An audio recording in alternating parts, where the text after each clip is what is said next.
오늘 하나님께서 우리의 마음 가운데 주시는 말씀은 로마서 12장 1, 2절.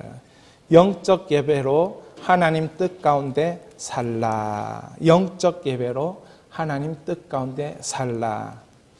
여러분, 이런 은혜, 하나님께서 우리에게 주신 영적 예배, 이것이 영적 예배인 줄 믿습니다. 여러분의 삶 자체가 영적 예배가 되어야 되는 것입니다. 자, 말씀 읽기 전에 제가 질문을 좀 먼저 하나 드리고 이렇게 말씀을 읽기를 원합니다. 여러분은 하나님의 뜻이 무엇입니까? 이런 질문 해보신 적 있습니까? 하나님의 뜻이 무엇입니까? 그렇다면 하나님의 뜻이 무엇인지 안다면 여러분, 내가 얼마나 좋을까 이런 생각 많이 했을 겁니다. 그리고 계속 하나님의 뜻을 물었을 겁니다. 하나님 뜻이 뭡니까? 어려움 당할 때마다 하나님 뜻을 물었을 것입니다. 잘 될 때는 하나님 뜻을 묻는다기보다는 하나님 뜻으로 내가 길로 잘 가고 있는가 보다 이런 착각들을 좀 하면서 하나님 뜻을 이렇게 징검다리 밟듯이 조심조심 이렇게 갔던 기억들이 다들 있을 겁니다. 그래서 정말 하나님 뜻이 뭔가 여러분들이 발견할 수 있기를 바라고, 이 예배가, 이 말씀이 하나님의 뜻이 찾아지는 여러분들이 되기를 축원합니다. 그래서 말씀을 로마서 12장 1, 2절을 한번 읽어봅니다. 같이 읽겠습니다. 그러므로 형제들아, 내가 하나님의 모든 자비하심으로 너희를 권하노니 너희 몸을 하나님이 기뻐하시는 거룩한 산 제물로 드리라. 이는 너희가 드릴 영적 예배니라. 1절에서 하나님이 기뻐하시는 거룩한 산 제물로, 제물은 어떻게 해야 됩니까? 죽여야 제물이죠. 죽여야 제물입니다. 그리고 대가를 지불하게 만드는 것은 죽여서 드리는 게 대가를 지불하게 만드는 겁니다. 그래서 예수님도 우리 죄의 대가를 지불하기 위해서 어떻게 했습니까? 십자가에서 죽으셨습니다. 그런데 사도 바울은 딴 말 하고 있는 것 같은 느낌이 들지 않습니까? 거룩한 산 제물로, 죽이는 게 아니다라는 거죠. 거룩한 산 제물로 드리는 게 이게 대가를 지불하는 거다라고 말하는 거예요. 예수님이 왜 십자가에서 죽었는가? 그건 그 피로 우리 죄를 씻으셔서 뭐로? 거룩하게 만들기 위하여 예수님이 십자가 지셨다는 거죠. 자, 거룩한 산제물이 되기 위해서는 뭐가 필요하다? 몸이 필요하다. 몸이. 살아있는 몸이 필요해요. 여러분, 우리가 가지고 있는 몸은 고깃덩이가 아니라는 거예요. 그냥 우리가 가지고 있는 몸은 그냥 영혼의 집이 아니라는 거예요. 여러분, 그런 생각들, 잘못된 생각들 하고 있는 사람이 있을 수도 있습니다. 그 몸은 그냥 거죽대기에 불과하다. 몸은 그냥 영혼을 담는 집에 불과하다. 그렇게 생각하는 사람이 있어요. 근데 그 사도 바울은 몸을 뭐라고 얘기했냐면, 몸은 하나님이 기뻐하시는 거룩한 산제물로 드릴 때 그 몸이 가치가 있다라고 이렇게 말하는 것입니다. 여러분, 우리 몸이 병들기도 합니다. 나이 들까 먹기도 합니다. 늙기도 합니다. 눈이 나빠지기도 합니다. 그리고 우리의 삶과 행실이 좋을 때도 있고 나쁠 때도 있어요. 그런데 이 몸으로 하나님께 거룩하게 살아드리는 것, 그게 제물이라고 하는 겁니다. 산제물이라고 하는 겁니다. 자, 몸으로 영적 예배를 드릴 때에 필요한 게 있습니다. 2절 읽겠습니다. 너희는 이 세대를 본받지 말고 오직 마음을 새롭게 함으로, 너희는 이 세대를 본받지 말고 오직 마음을 새롭게 함으로 변화를 받아 하나님의 선하시고 기뻐하시고 온전하신 뜻이 무엇인지 분별하도록 하라. 여러분, 어떻습니까? 여러분이 영적 예배를 드리고 싶다. 정말 몸이 하나님께 영적 예배가 드려질 때 하나님 뜻 가운데 살게 되는데, 이걸 어떻게 하는 거냐면 마음을 새롭게 하는 거. 마음을 새롭게 해야 영적 예배가 된다라는 겁니다. 마음을 새롭게 했는데 변화가 안 되면 그건 또 영적 예배가 아닌 거예요. 마음을 새롭게 하고 변화를 받아서 하나님의 선하시고 기뻐하시고 온전하신 뜻을 알아야, 뜻을 분별할 수 있어야 그게 또 영적 예배라는 거예요. 그래서 여러분들, 오늘 이 말씀을 이해하고 이런 영적 예배를 드리기 위해서는 이제 그러므로라는 단어를 알 필요가 있어요. 그러므로. 이 그러므로는 접속사 아닙니까? 이 그러므로가 무엇을 다 받고 있냐면 로마서 1장의 말씀을 받고 있고, 로마서 2장의 말씀을 받고 있고, 로마서 3장, 4장, 5장, 6장, 7장, 8장, 9장, 10장, 11장의 말씀을 받아서 이 결론적으로라는 접속사가 그러므로거든요.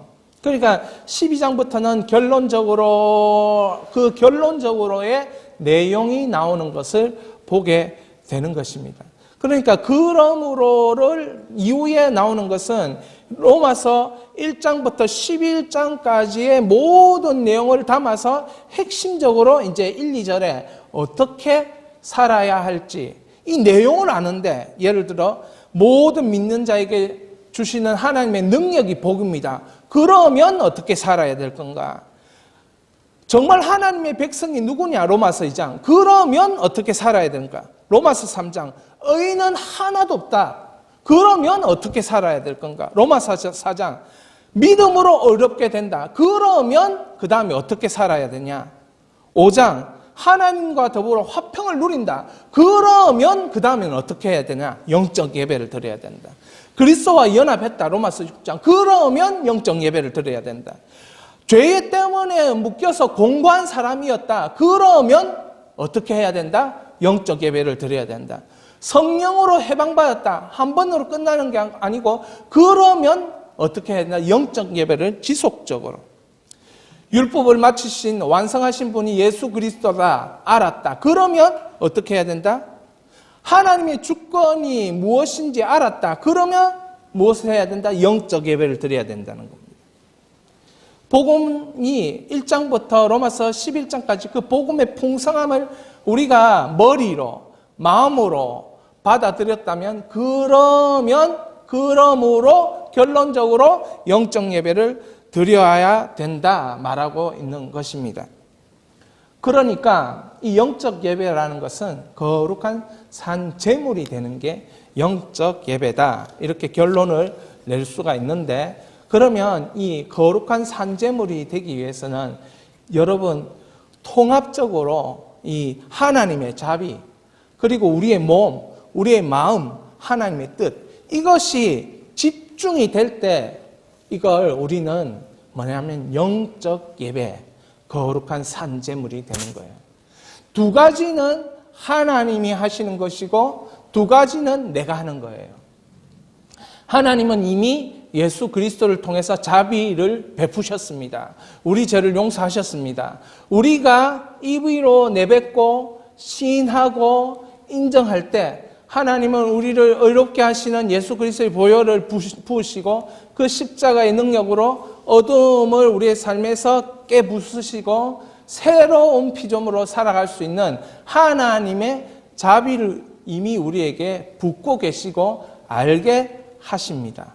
하나님 자비는 있는 것입니다. 그 다음에 하나님의 뜻은 변치 않습니다. 하나님의 뜻은 성경에 있고 이 성경에 있는 하나님 아버지의 뜻은 예수님이 누구를 보이러 오시셨습니까? 예수님은 하나님 아버지가 계시다. 너희의 진짜 아버지가 계시다. 거짓의 아비 마귀의 속아 사는 사람들을 향하여 거짓의 아버지가 너희 아버지가 아니고 사랑의 하나님, 창조주 하나님, 성부 하나님 아버지가 너희 아버지다 가르쳐 주시는 삶이 예수님의 삶이었어요. 예수님은 항상 뭐하러 오셨습니까? 하나님 아버지의 뜻을 실천한다. 하나님 아버지의 것을 보고 내가 말한다. 하나님의 아버지의 것을 보고 내가 들은 대로, 그대로 살고 있다. 그러니까 예수님은 하나님의 뜻을 보이시고 하나님 아버지 자체를 보이시기 위해서 성육신 하셔서 이 우리에게 나타나신 것이에요. 그러니까 하나님의 자비와 하나님의 뜻은 있으니까 이제는 우리의 몸이 준비돼요. 몸이. 우리의 마음이 준비돼요. 여러분, 구원받은 사람은 구원은 하나님이 우리를 전적으로 불러 택하여서 우리의 의지와 우리의 힘과 우리의 능력이 있는 게 아니지만 구원을 전적으로 하나님 선택하신 거지만 택함을 받은 거지만 구원받았기 때문에 마음속에 하나님을 알아봐야 되겠다. 하나님을 아버지로 모셔야 되겠다. 하나님을 1대1로 만나야 되겠다. 성경에 있는 하나님이 나의 하나님으로 만나야 되겠다. 이런 마음이 드는 게 정상입니다. 이게 구원받은 사람의 특징입니다. 그런 마음이 들어야 돼요. 구원 안 받은 사람은 그런 마음조차 안 드는 거죠. 저건 우리 예수비전 교회 우리 그 마음이 들어야 되는 거예요. 하나님 아버지를 더 알고 싶고 아버지를 성경에서는 수없이 만났던 하나님 아버지를 나도 내 생애에서 수없이 만나고 싶다. 이런 마음을 가져야 되는 것입니다. 할렐루야. 예. 그래서 이런 마음이 택함 받은 자에게는 생기게 돼 있고 이런 마음이 자꾸 일어나야 돼요. 자, 이런 마음이 안 일어나고 있다. 그러면 여러분의 택함을 의심해 보아야 되는 거죠. 여러분의 택함을 가지고 나를 하나님이 택하셨다면 이 마음을 일으켜달라고, 동기부여를 시켜달라고, 하나님을 만나기를 소망하는 그 성경에 기록된 그 하나님을 만날 수 있도록 은혜를 베풀어 달라고 그런 기도들을 자꾸 해야 되는 거예요. 그래야 우리의 몸도 하나님이 받으시는 거룩한 산제물이 있어요. 그러니까 마침표가 어디에서 찍히냐면 하나님의 자비, 하나님의 뜻, 우리의 마음, 마침표는 우리의 몸에서 찍힌다는 걸 여러분 아셔야 됩니다. 그래서 사람들은 모두 다 그런 생각을 하죠. 내가 사는 게 중요하지. 이게 무슨 말입니까? 내가 사는 게 중요하지. 지금 뜬구름 잡는 거 하면 뭐하냐? 이런 마음이 있지 않습니까? 근데 내가 사는 것이 중요하지. 이건 내 몸뚱아리가 사는 걸 의미하거든요. 나의 이 육신이 어떻게 사느냐. 육신에 있는 뇌가, 정신이 병들면 이게 사는 게 아니에요. 마음이 어두우면 사는 게 아니에요. 마찬가지예요. 우리가 부활 때에 예수님 오실 때 죽은 자들이 살아나서 예수님 만난다 하잖아요. 그러면 무엇을 가지고 그냥 영이 부활해서 예수님 만난 게 영이 육신의 몸을 입고 같이 예수님을 만나는 거예요. 재림하신 예수님을. 그러니까 몸을 떠나서는 생각하지 못하는 것이 이 복음의 내용이라는 거죠. 그러므로 사도 바울은 몸이 뭐하고 있느냐에 따라서 그건 거룩한 산제물이냐 아니냐가 결판나는 거예요. 우리가 마음까지는 하나님의 뜻이 있고 하나님의 자비가 있어도 몸이 그렇게 살지 않으면 그 사람은 아직 하나님의 백성처럼 제대로 된 사람, 믿음의 사람처럼 사는 게 아닌 거예요. 사랑하는 여러분, 성령으로 말미암아 여러분의 몸도 하나님이 받으시는 그러한 수준까지 이룰 수 있기를 바랍니다. 이게 잘 되었던 사람이 구약의 믿음의 인물들입니다. 다윗이나 다니엘이나 아브라함이나 될 때까지 주님께서 끌고 가신 인물이 아브라함이에요. 이게 될 때까지 끌고 가신 인물이 아브라함이에요. 이걸 아주 효과적으로 잘했던 사람이 누구냐 하면 다니엘이에요. 저는 성경은 다 베드로가 성경을 해석할 때 다 성경은 짝이 있다 이렇게 얘기하잖아요. 그때 로마서 12장 1, 2절을 읽을 때 영적 예배를 읽을 때 보통 이 영적 예배를 잘 드린 사람은 성경에 그러면 누굴까? 이래서 생각해 볼 때 모세도 시내산에 올라가서 영적 예배를 드린 사람이에요. 여호수아도 가시떨기 나무에 불이 붙는 그거 보면서 뭡니까? 내 신을 벗어라. 그 얘기를 들으면서 영적 예배를 드렸던 사람이에요. 다윗도 그렇죠. 그러니까 이런 영적 예배를 드렸던 사람이 누구냐? 그리고 이걸 일평생 잘했던 사람이 누구냐? 다니엘이다. 다니엘서 6장을 한번 읽어봅니다. 이 다니엘이 다리오 왕의 시대와 바사 사람 고레스 왕의 시대에 형통하였더라. 여러분, 참 이런 사람 드물죠. 우리가 다 원하는 바가 형통한 거 아닙니까? 기도 제목 뭡니까? 이러면 뭡니까? 만사 형통. 기도 제목 뭡니까? 이러면 성령 충만. 뭐 이렇게 얘기하잖아요. 근데 그게 다 어디에서 나온 겁니까? 다니엘 6장 28절에서 나온 거예요. 다니엘이 다리오 왕, 이 다리오 왕이 누굽니까? 이제 느부갓네살 뒤에 온 그 이제 자녀라고 말하기도 하고 손자라고 말하기도 하는 벨사살. 그리고 그다음 다리오 왕, 다리오. 그다음에 좀 넘어가면 고레스가 나와요. 그러니까 나라가 바벨론, 바사, 페르시아라고도 하죠. 이렇게 나라가 다 넘어갈 때 그때까지도 뭐 했던 사람? 형통한 사람. 근데 이 성경은 이 형통이라는 이 단어를 사용할 때 다니엘이 어떻게 살았는가 이걸 보여준단 말이죠.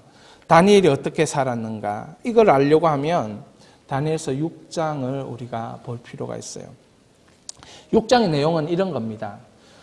총리가 된 겁니다. 다니엘이. 127도를 통치하는 3명의 총리 중에 1명이 바로 다니엘이 된 거예요. 정치라는 건 항상 적수들이 있지 않습니까? 그 적수들이 다니엘을 평가할 때 그가 아무 그릇됨이나 아무 허물도 찾아볼 수 없는 그런 인물, 그런 사람이 다니엘이다라고 6장 4절 5절에 기록하고 있어요. 그래서 이 다니엘을 넘어뜨리려면 하나님의 율법에 걸려서 넘어뜨리게 할 수 있다. 예를 들면 이런 거예요. 다리오 왕을 경배하고 숭배하고 이렇게 해야 되는데 다니엘은 하루에 3번씩 하나님 앞에 예루살렘을 향해서 문을 열고 무릎 꿇고 기도한다는 거죠. 왕을 숭배하고 왕을 존경하고 왕을 높이고 이게 아니고 하나님을 높이고 하나님을 의지하고 하나님을 숭배하고 하나님 앞에 예배드리고 이런 거예요. 그런 것을 뭐한다? 고발해야 그 다니엘을 넘어뜨릴 수 있는 거예요. 그래서 그 적수들이 기도하는 것을 금해야 됩니다. 왕에게 이렇게 기도 금령의 이 내용들을 올립니다. 그러니까 다리오 왕이 들어보고 맞다라는 생각이 들어서 그러면 기도하지 마라. 기도하지 마라. 하나님께 기도하지 마라. 이런 금령을 내리죠. 그런데 다니엘이 6장 10절에 어떻게 하냐면 전에 하던 대로 하루에 3번 그렇게 행하는 겁니다. 기도하는 겁니다. 하나님이 그립고 고향이 그립고 그래서 막 기도하면서 이제 보내는 거죠. 전에 하던 대로. 원수들에게 기도하는 행위가 고발을 당하게 되고 다리오 왕은 그를 기도하는 죄 때문에 사자굴에 던지게 됩니다. 여러분 기도하는 것 때문에 결과가 형통이 아니라 사자굴이라는 게 참 기가 막힌 순간이 아닐까라는 생각이 듭니다. 우리는 성경을 다 알기 때문에 성경의 6장의 내용을 알기 때문에 그 사자굴에서 건진받는 내용을 알기 때문에 기도하다가 이런 일을 당해도 하나님 다시 세우시고 건지신다 뭐 이런 걸 추측하고 그런 것을 기대하면서 이 성경을 듣지만은 실제로 삶중에서 만약에 우리가 사자굴에 떨어뜨려졌다면 여러분 그런 생각 할 수 있겠나요? 그런 생각이 잘 안 되는 거죠. 오히려 사자굴에 던져져서 정말 힘든 일들을 당하는 그 순간이 왔을 때 어떻게 될까요? 사자굴에 던져졌습니다. 원수들에게 고발당했습니다. 그런데 다리오 왕이 찾아옵니다. 찾아와서 항상 네가 섬기는 하나님이 너를 구원하실 거야. 이렇게 얘기합니다. 항상 네가 섬기는 하나님이 너를 구원하실 거야. 여러분, 다니엘의 삶이 어땠는가를 알 수 있죠. 그리고 결국 그 사자굴에서 이 살려주시는 그 사자의 입을 봉하시는 하나님을 만나게 되고, 다니엘은 그 사자굴에서 건집받고 다니엘을 고발했던 원수들이 그 사자굴에 던져지고, 결국에는 이 세상 왕이 다니엘이 믿는 하나님을 찬양하면서 다니엘이 어떤 삶을 살았다는 것을 다니엘서 6장 28절 형통의 시대를 보냈다는 것을 말하고 있습니다. 여러분, 이런 삶이 어떻게 가능하냐? 영적 예배가 뭐가 있어야 됩니까? 하나님의 자비. 다니엘에게 하나님 자비가 있습니까? 있습니다. 다니엘에게 하나님 뜻이 있습니까? 있습니다. 하나님 뜻을 다니엘이 알았습니까? 몰랐습니다. 하나님 앞에 영적 예배, 다니엘이 마음이 하나님 앞에 있었습니까? 예, 자신의 몸을 더럽히지 않기로 결단하고 하나님 앞에서 믿음으로 살았어요. 마음이 있었어요. 그래서 결단하는 뭐가 있었습니까? 실천과 실행의 몸이 있었어요. 하나님 자비가 있고 하나님의 뜻이 있고 하나님 앞에서 마음이 있고 몸이 있고 하냐니까 이게 뭡니까? 이 영적인 집중력으로 삶에 하나님이 은혜와 형통을 주셨다는 거죠. 여러분, 세상 사람들도 세상을 움직일 때 어떻게 합니까? 집중하는 거예요. 집중. 자기를 세울 때 어떻게 합니까? 집중하는 겁니다. 뜻을 알고 그 비전을 알고 거기에 집중하고 올인하고 딴 것 안 하는 겁니다. 할 수 있는 것 단 한 가지를 찾아서 거기에만 집중하는 겁니다. 그럴 때 놀라운 일들이 세상 사람들에게도 일어나지 않습니까? 마치 그런 영적 예배, 그런 일에 집중할 수 있는 게 뭐냐? 하나님은 이런 영적 예배를, 이런 집중하는 삶, 영적 예배를 원하시는 거예요. 하나님 자비가 있고 하나님 뜻이 있고 우리 몸이 있고 우리 마음이 있는 그 영적 예배. 이게 다니엘이 너무너무 잘했다는 게 이 6장에서 보게 되는 거예요. 자, 이건 성경에서 나오는 다니엘의 나이를 추측하는 연대기인데, 보통 1장에서 우리 청소년기에 이 바벨론 포로가 됐다. 그럼 6장은 언제냐? 6장은 다니엘이 82세 때. 여러분, 그 그림에 보면 다니엘이 청소년기에 사자굴에 들어간 것처럼 이렇게 우리 주일학교 때는 그렇게 보이잖아요. 근데 그게 아니고 시기가 80대 노인이었을 때, 80대. 그리고 이걸 어떻게 하냐면 이 나이 차이가 15에서 81을 빼면은 여러분 얼마 차이가 납니까? 67년. 그러니까 67년 동안 10절에 뭐라고 얘기하냐면 전에 하던 대로 하루에 3번 기도했대요. 전에 하던 대로 하루에 3번, 1년이 365일이고 그 365일에 67년을 곱하면 24,455일이 되고 이것이 하루에 3번 이렇게 하면 73,365번의 기도라는 거예요. 여러분, 기도는 내용이다. 그런데 왜 기도는 내용을 왜 얘기를 안 할까요? 왜 6장에서 기도의 내용을 다니엘이 어떤 기도를 했다는 내용을 얘기하지 않고 기도는 양이라는 것을 6장에 집중적으로 얘기합니까? 몸이 기도에 있었다는 걸 말하는 겁니다. 내 몸이 기도에 있느냐, 내 몸이 예배에 있느냐, 내 몸이 감사에 있느냐. 그래, 전에 하던 대로 하루에 3번 기도와 감사로 하나님께 드렸다 되어 있거든요. 10절에. 그러니까 내 몸이 7만 번 이상 기도와 감사. 여러분, 기도는 양이다. 한번 따라합니다. 기도는 양이다. 여러분, 이것이 아무도 가르쳐 주지 않는, 기도는 질이다. 기도는 내용이다. 그것만 중요하다 얘기하지만 사실은 기도는 뭐냐면 양입니다. 양. 우리는 인간이라서 불완전하기 때문에 기도를 잘할 때도 있고 못할 때도 있어요. 그래서 많이 하다 보면 기도가 좋은 기도가 나와요. 앤드류 머레이처럼.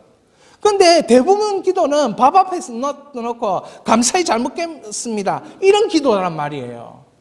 지켜주세요. 이런 기도란 말이에요. 그 기도가 빈약해요. 그러니까 기도 양이 자꾸 쌓여야 뭐 어떤 생각을 하냐면 야, 밥 먹는 것을 위해서만 7만 번 기도한다면 이거 기도할 필요가 있겠냐 이런 생각을 하게 되는 거예요. 그러니까 기도가 양이 자꾸 쌓이면 밥 먹는 거 외에도 다른 거를 위해도 기도해야 되겠고 내 삶을 위해서도 기도해야 되겠고 내 미래를 위해서도 기도해야 되겠고 하나님 영광을 위해서도 기도해야 되겠구나. 하나님 예수 그리스도께서 나의 삶을 통해 드러나는 것을 위해서도 기도해야 되겠구나. 기도의 양이 자꾸 쌓이면 기도의 내용이 하나님의 뜻으로 뭐한다? 변해간다는 거예요. 우리가 하나님 뜻을 자꾸 모른다 이렇게 얘기하는데 모를 수밖에 없어요. 우리는 기도의 양이 너무 적어요. 기도의 양이 너무 적으니까 하나님 뜻이 뭔지를 몰라요. 그런데 기도의 양이 쌓이고 이러면 어느 순간 하나님의 뜻이 이것이구나 이렇게 되는 거예요. 기도가 뭐하고 결합돼야 되느냐면 내 몸하고 결합되는 것이고 그 다음에 시간과 결합돼야 돼요. 다니엘이 사자굴에서 살 수 있었던 것은 67년의 기도의 양과 결합되었기 때문에 보십시오. 다리오가 뭐라고 얘기합니까? 항상 섬기는 네 하나님이 널 구원한다. 어젯밤에 항상 섬기는 너의 하나님이 널 구원하셨냐? 왕이여 만세수를 하시옵소서 하면서 다니엘이 얘기하지 않습니까? 나의 왕이 나를 구원하셨다고. 진정한 왕이 누구인지 보이는 거죠. 사랑하는 여러분, 그렇다면 이제는 우리가 해야 될 게 뭔지를 알게 되는 거죠. 자, 마지막으로 저는 다니엘의 인물된 이게 영적 예배였다는 것을 말씀드리면서 마치려고 합니다. 여러분의 그 프린트물에 보면 말씀이 나와 있습니다. 136면 다니엘이 인물됨. 이걸 보통 우리는 영성이라고도 하고요. 그 다음에 본질이라고도 하고요. 뿌리라고도 하고요. 기본이라고도 합니다. 여러분, 우리가 영성을 가지고 있다는 건 뭐냐면 하나님과 동행하는 그릇이 되어가고 있다 이렇게 볼 수 있어요. 그래서 영성이 강하다 이렇게 얘기하는 사람은 어디냐면 그 사람이 고집이 세다 이런 말이 아니고 포기할 거 포기하고 자아를 죽이고 어떤 때는 하나님 앞에 자아를 굴복하고 자존심이 너무 세상에서 상했는데 막 그래도 나는 하나님 뜻이 중요하지 내 자존심 따위는 필요 없어 이러면서 막 하나님만 따라가고 자기의 인물됨 이 자기의 근본이죠. 자, 여러분들이 여기에서 다니엘의 인물됨을 6장 2절 3절에서 볼 필요가 있어요. 한번 같이 프린트물에 있는 것 같이 읽겠습니다. 또 그들 위에 총리 셋을 두었으니 다니엘이 그 중에 하나이나 이는 고관들을 총리에게 자기 직무를 보고하여 왕에게 손해가 없게 하려 함이었더라. 다니엘은 마음이 민첩하여 총리들과 고관들 위에 뛰어남으로 왕이 그를 세워 전국을 다스리게 하고자 한지라. 다니엘이 마음이 민첩했다고 합니다. 다니엘이 뛰어나서 왕이 그를 세웠다고 했어요. 근데 마음이 민첩한 내용도 없고 다니엘이 어디에 뛰어난지 그게 없어요. 그냥 그런 사람이었던 것 같아요. 내 옆에 두고 싶은 사람. 내 옆에 두면 저 사람을 통해서 내가 덕 볼 것 같은 사람. 그런 사람이었던 것 같아요. 그게 증명이 되었죠. 느부갓네살 왕이 있을 때 느부갓네살 왕도 다니엘의 꿈 해석이나 이런 것들을 통해 덕을 보고 그리고 벨사살이 죽을 때도 바로 그 다니엘이 믿는 하나님이 풀어주시고 이런 일들이 다니엘을 통해서 계속 일어나는 것을 다리오 왕은 알았다는 거죠. 그러므로 뛰어나다는 것을 인정하고 그를 총리 중에 세 사람 중에 한 사람으로 발탁한 것입니다. 자, 그 밑에 4절부터 읽어봅니다. 이에 총리들과 고관들이 국사에 대하여 다니엘을 고발할 근거를 찾고자 하였으나 아무 근거 아무 허물을 찾지 못하였으니 이는 그가 충성되어 아무 그릇됨도 없고 아무 허물도 없음이라. 그들이 이르되 이 다니엘은 그의 하나님의 율법의 근거를 찾지 못하면 그를 고발할 수 없으리라 하고. 다니엘이 충성했다고 되어 있는데 누구에게 충성했냐? 여기서 우리가 다니엘이 충성했다라고 되어 있는데 충성한 것을 누가 알았습니까? 그 왕의 신하들이 다니엘의 충성도를 알았습니다. 아무 허물, 아무 근거를 찾지 못했다. 이는 그가 뭐하게 충성된 사람이기 때문에 충성되어서 누구에게든 유익을 주는 사람이 바로 다니엘이었다는 거예요. 근데 그 충성의 대상이 누구냐? 잘 모르겠습니다. 성경에는 안 나와 있으니까. 근데 하루에 3번 하나님께 기도한 사람, 감사한 사람, 이 사람은 충성을 일단 하나님께 충성했다는 거죠. 여러분 하나님께 충성하시기를 바랍니다. 근데 하나님이 바벨론 나라를 통치하시지 않습니까? 그러니까 하나님이 바벨론 나라를 통치하시니까 하나님께 충성하면 이 바벨론의 통치도 하나님이 하시고 느부갓네살 통치도 누가 하십니까? 하나님이 하시고 다리오 통치도 누가 하십니까? 하나님이 하시는 거예요. 그러니까 하나님께 충성하면 다 모두 다 두루두루 잘 될 수밖에 없는 거예요. 어떻게 보면 이 하나님께 충성하고 이 땅에서 뭘 하고가 이렇게 겹쳐지는 부분이 분명히 있을 거라는 거죠. 제가 이거 물어보니까 어떤 사람은 왜 그 집합에도 이게 집합이 2가지가 겹쳐가지고 이렇게 우리가 수학에서 교집합이라 하잖아요. 여기도 속하고 저기도 속하고 하늘에도 속하고 땅에서도 속하는 그 교집합적인 그 무언가가 있었다는 거죠. 다니엘에게. 그것이 진실일 수도 있고 정직일 수도 있고 성실일 수도 있고 그것이 충성일 수도 있고 그것이 정말 투명함일 수도 있고 어떤 것이든 간에 교집 세상에서도 통하고 하나님께도 통하는 그 무엇이 다니엘에게 있었어요. 그게 다니엘의 인물됨이고 그래서 사람들이 알아봤던 것이죠.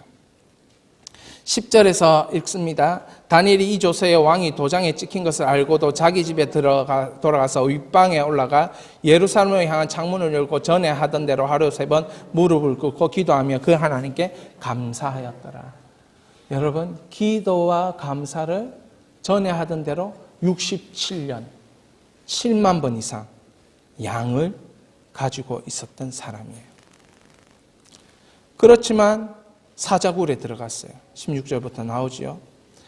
거기에서 다리오 왕이 뭐라 얘기합니까? 다니엘에게 내가 항상 섬기는 너희 하나님이 너를 마시리라 구원하시리라. 항상 어떻게 알았을까요? 다리오 왕은 다니엘이 항상 하나님을 섬긴다는 거 어떻게 알았을까요? 왜 그런 말을 했을까요? 어쩌면 이것이 오히려 자기 옆에 두고 싶은 그런 마음이 들었던 것 중에 아주 중요한 요인 중에 하나다. 이렇게. 왜냐하면 항상 섬기는 하나님이 다니엘을 뭐 했기 때문에? 형통하게 했기 때문에. 항상 섬기는 하나님이 다니엘을 축복하셨기 때문에. 그래서 항상 섬긴다 불신자 왕이 그렇게 이야기합니다. 다니엘은 이런 소문이 났던 것입니다. 그리고 20절 이후부터 이 다리오 왕이 뭐라 얘기합니까? 항상 섬기는 내 하나님이 사자들에게서 능히 너를 구원하셨느냐? 20절에 나오지 않습니까? 이때도 항상 섬기는. 결국에는 다니엘은 무엇에 충성했냐? 하나님께 충성했다. 항상 섬기는 하나님을 보여주는데 모든 것을 집중시켰다. 여러분 하나님 뜻은 무엇입니까? 항상 하나님을 섬기는 것입니다. 하나님 뜻을 모르겠다. 항상 하나님을 내가 이 순간 섬기는 것입니다. 어느 대학을 가든 어느 직장을 가든 항상 그곳에서 하나님을 섬기는 표를 내는 것입니다. 항상 섬기는 그 하나님은 여러분들을 잘되게 하실 겁니다. 형통하게 하실 것입니다. 실수를 했는데 잘되게 하실 겁니다. 왜요? 항상 섬기는 하나님이라고 표를 냈기 때문에. 하나님이 막으실 것입니다. 아브라함 보십시오. 아브라함이 얼마나 이 삶을 보면 마누라도 팔아먹고 속혀먹고 거짓말도 하고, 그런데 항상 섬기는 하나님은 이 아브라함을 어떻게 하셨습니까? 전화위복의 은혜를 베풀어서 결국에는 여호와 이레, 결국에는 여호와 하나님을 경외하는 것, 그걸로 마치게 하지 않습니까? 하나님의 뜻에 헷갈리지 마시기를 바랍니다. 여러분들이 영적 예배, 하나님께 집중하다 영적 예배로 살다 보면 그 가운데서 하나님의 뜻이 그냥 알아지고 깨달아지고, 그냥 하나님 앞에 영적 예배로 나는 온전히 단독자로 살겠다 이 마음 가지고 살면 하나님 그 가운데 막 나를 축복하시는 게 느껴지는 줄 믿으시기 바랍니다. 한번 이 두 제목을 한번 읽어보시겠습니다. 영적 예배로 하나님 뜻 가운데 살라. 삶을 형통 자리에 올려놓은 시대를 움직이는 영성. 그럼 이건 바울이 우리에게 가르쳐 주는 거고요. 그 다음에 이건 다니엘이라는 한 인물이 우리에게 가르쳐 주는 거예요. 근데 저는 이걸 뚫어지게 보면서 어떤 생각을 했냐. 이거는 똑같은 말이라는 걸 알았습니다. 똑같은 말. 그럼 다니엘이 시대를 움직이는 영성이 되는 것은 그 삶 자체가 영적 예배였다는 것을 발견하게 되는 것입니다.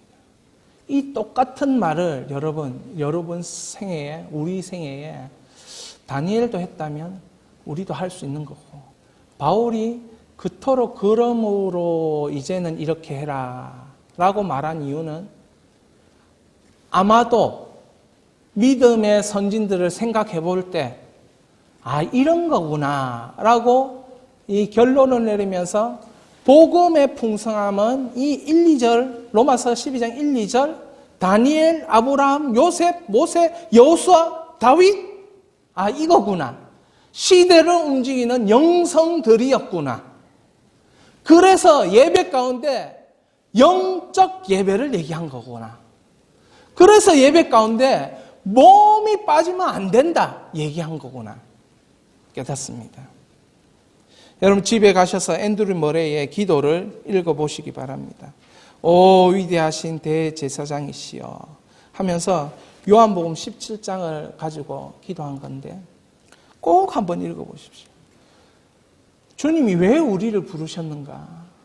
여러분, 주님이 이 못난 저를 불러서 주님을 닮게 하려고 저를 부르셨다는 거예요. 이 선택이 얼마나 저로 하여금 이 세상에 자신감 있게 만드는지. 예수님이 저를 예수님 닮으라고 선택했다면, 그래서 그 선택은 그냥 네가 열심히 노력해서 닮아 이게 아니고, 그렇게 선택했다면 하나님이 능력을 주실 거라는 거죠. 선택했으니까 능력 주면서 예수님 닮아라고 하는 거예요. 앤드류 머레이가 이걸 깨닫고 이 기도를 하는 겁니다. 그러니까 우리가 깨달아야 돼요. 우리가 이 땅에서 부름받은 이유는 예수님 닮으라고, 우리가 이 땅에서 부름받은 이유는, 택함받은 이유는 하나님이 우리에게 뭐 준다? 능력 준다. 능력 준다. 누구 닮으라고? 예수 닮으라고. 예수님의 삶을 재현하라고. 저는 안 된다고 생각했습니다. 어떻게 우리가 예수님처럼 하냐? 불가능하지.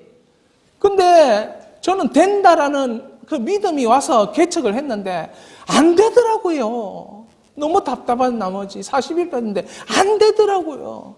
그게 안 되는가 보다. 그래 생각을 했는데 이 책을 읽어보니까 된다는 거예요. 성경에 그렇게 됐다는 거예요. 예수님이 보내신 이유가 나처럼 해라고 보내신 거라고 그렇게 해석하더라는 거죠. 되는 줄 믿습니다. 하나님이 능력을 주셨기 때문에. 이런 위대하신 하나님을 이 한 주간에 만날 수 있기를 바랍니다. 저는 이 위대하신 하나님을 지금 저의 생애에 계속 만나고 있는데 딱 심플하게 살고 싶습니다. 앞에서 말한 두 가지. 이 위대하신 하나님의 은혜로 그렇게 살기를 원합니다. 우리 이 시간에 위대하신 주 찬양하고 기도합니다.